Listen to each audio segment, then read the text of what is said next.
বন্ধুরা আসসালামু আলাইকুম। আমি ইফতেখার আহমেদ চলে এসেছি আরেকটি নতুন ভিডিও নিয়ে। আজকের ভিডিওটা হচ্ছে একটি ব্যতিক্রম ভিডিওটা হচ্ছে পাসপোর্ট নিয়ে। যারা নাকি আপনার পাসপোর্ট 10 বছরের মেয়াদে পাসপোর্ট তৈরি করতে চান, আজকে ভিডিওটা শুধু তাদের জন্য। এবং অনেকে আমাকে বাড়িতে এসে জিজ্ঞাসা করে যে ভাই, যে আমি কিভাবে একটি পাসপোর্ট তৈরি করবো, ইমার্জেন্সি পাসপোর্ট অথবা মানে আমি তো বিভিন্ন পেজ আছে, আমার পেজে জিজ্ঞাসা করে যে বাইকে আমি কিভাবে একটি পাসপোর্ট তৈরি করব। আজকে শুধু তাদের জন্য এই ভিডিওটি। যারা নাকি ভিডিওটি দেখবেন অবশ্যই আপনারা শেয়ার দিয়ে দিবেন, যাতে মানুষ উপকৃত হয় ভিডিওটি দেখে। আপনি যখন একটি পাসপোর্ট তৈরি করতে যাবেন তখন আপনি বিভিন্ন আপনার ভোগান্তির শিকার হতে হয়। যেমন আপনার কাগজপত্র নিয়ে আপনি কি কাগজ লাগবে, অথবা কি কাগজ আপনার আনতে হবে ইউনিয়ন অফিস থেকে, অথবা কি কাগজ আপনার সংগ্রহ করতে হবে বিভিন্ন বিদ্যালয় থেকে। এগুলো অনেকে জানে না, যার জন্য তাদের জন্য আজকে ভিডিওটা। আপনি যখন একটি পাসপোর্ট তৈরি করবেন, যদি আপনার 18 বছর উপরে হয়, তাহলে আপনার অবশ্যই আইডি কার্ড প্রয়োজন হবে। আর যদি আপনার 18 বছর যদি না হয়, তাহলে আপনি আইডি কার্ডের আপনার প্রয়োজন নেই। আপনি আইডি কার্ড ছাড়া আপনি পাসপোর্ট তৈরি করতে পারবেন।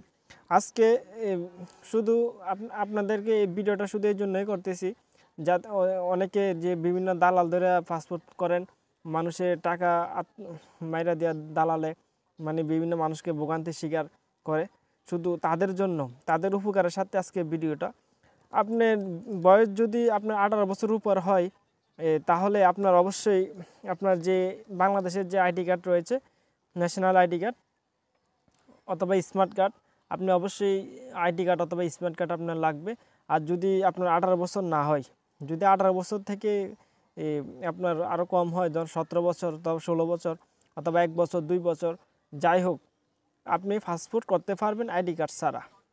আপনি কি পেপার লাগবে আজকে আপনাদেরকে এগুলো এখন বলে দিচ্ছি। তো একটু ভিডিওটা একটু সম্পূর্ণ মনোযোগ দিয়ে শোনেন। আপনি যদি 18 বছর হয়, তাহলে অবশ্যই আপনার নিজস্ব একটি আইডি কার্ড, লিগেল মানে সরকারি একটি বৈধ আইডি কার্ড আপনার লাগবে।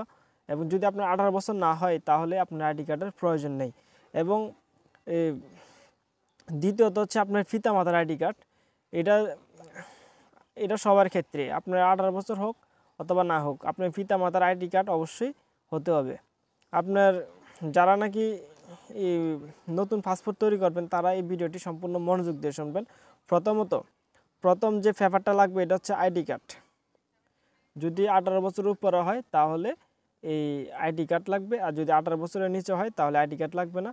এবং দ্বিতীয়ত হচ্ছে পিতামাতার আইডি কার্ড। পিতামাতার আইডি কার্ড অবশ্যই আপনাকে থাকতে হবে। যদি পিতামাতার আইডি কার্ড না থাকে, তাহলে আপনি পাসপোর্ট তৈরি করতে পারবেন না। এবং কি আপনার একটি নাগরিক সনদপত্র, আপনার যে ইউনিয়ন রয়েছে ওই ইউনিয়ন থেকে আপনি একটি নাগরিক সনদপত্র সংগ্রহ করতে হবে। এবং 3 নম্বর হচ্ছে বাড়ির খাজনার পেপার। আপনাদের যে বাড়িটা থাকেন, আপনার যে বাড়িটা আপনার পিতামাতা অথবা আপনি নিজের নামে, তাহলে ওই বাড়ির যে আপনি খাজনা দেন, মানে আপনার জায়গা সম্পত্তির যে খাজনাগুলো দেন, তাহলে ওই খাজনার একটা আপনাকে প্রমাণ দেখাতে হবে। এই খাজনার একটা কাগজ, মানে রসিদ যেটা কয় খাজনার, এই কাগজ আপনাকে অবশ্যই দেখাতে হবে। 6 নম্বর হচ্ছে আপনি খতিয়ান।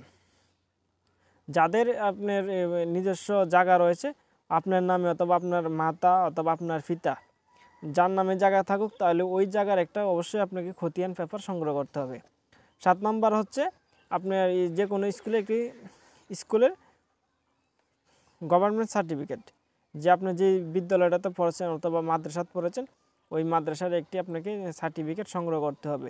আর যদি পড়াশোনা করে না থাকেন, তাহলে যে কোনো স্কুল থেকে অথবা আপনার ইউনিয়ন অফিস থেকে আপনি একটি প্রত্যয়নপত্র সংগ্রহ করতে হবে, যে আপনি পড়াশোনা করেন নাই, যার জন্য একটি প্রত্যয়নপত্র সংগ্রহ করলে দেখা যাবে আপনার আর কাগজপত্রের কোনো সমস্যা থাকবে না।